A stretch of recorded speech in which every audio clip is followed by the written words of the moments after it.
अपने सपनों को कभी नहीं छोड़े। एक बार की बात है, एक गरीब औरत थी जिसका नाम आयशा था। वह एक छोटे से गांव में अपने माता पिता और छोटे भाई बहनों के साथ रहती थी।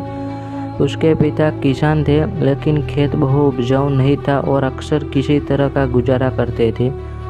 आयशा एक बुद्धिमान और जिज्ञासु लड़की थी। वह अपने आसपास की दुनिया के बारे में जानना पसंद करती थी। वह एक वैज्ञानिक बनने का सपना देखती थी, लेकिन वह जानती थी कि अपने परिवार की वित्तीय स्थिति के कारण उसे अपना लक्ष्य हासिल करना मुश्किल होगा। एक दिन आयशा के पिता बीमार पड़ गए। वह काम करने में असमर्थ थे और परिवार की आय और भी कम हो गई। आयशा को अपने परिवार की मदद करने के लिए स्कूल छोड़ना पड़ा। आयशा ने अपने परिवार का समर्थन करने के लिए कड़ी मेहनत की। उसने घरों की सफाई और खेतों में काम करने जैसे अजीब काम किए। उसने स्थानीय बाजार में सब्जियां बेचना भी शुरू किया। अपनी व्यस्त दिनचर्या के बावजूद आयशा ने वैज्ञानिक बनने के अपने सपने को कभी नहीं छोड़ा। वह देर रात तक पढ़ाई करती थी और स्थानीय पुस्तकालय से किताबें उधार लेती थी। उसने घर पर भी अपने स्वयं के प्रयोग ही करना शुरू कर दिया था।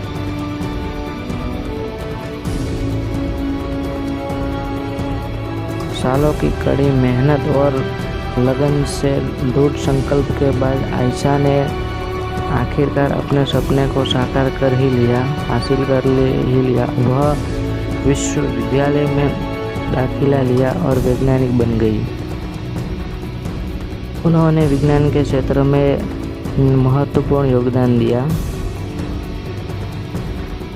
आयशा की कहानी हम सभी के लिए एक प्रेरणा है। यह दिखाती है कि अगर हमें अपने दिमाग में रखते हैं और अपने सपनों को कभी नहीं छोड़ते हैं तो कुछ भी संभव है। यह भी दिखाता है कि हमारे जुनून का पालन करना महत्वपूर्ण है, भले ही यह मुश्किल हो।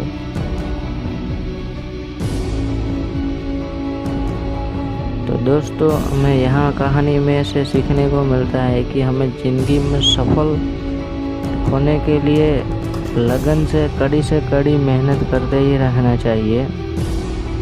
एक ना एक दिन हमें सफलता जरूर मिलेगी। कड़ी मेहनत का कोई विकल्प नहीं होता और मेहनत करने वालों की कभी हार नहीं होती। तो दोस्तों, अगर आपको यह कहानी पसंद आई है तो वीडियो को लाइक, शेयर और चैनल को सब्सक्राइब कीजिए।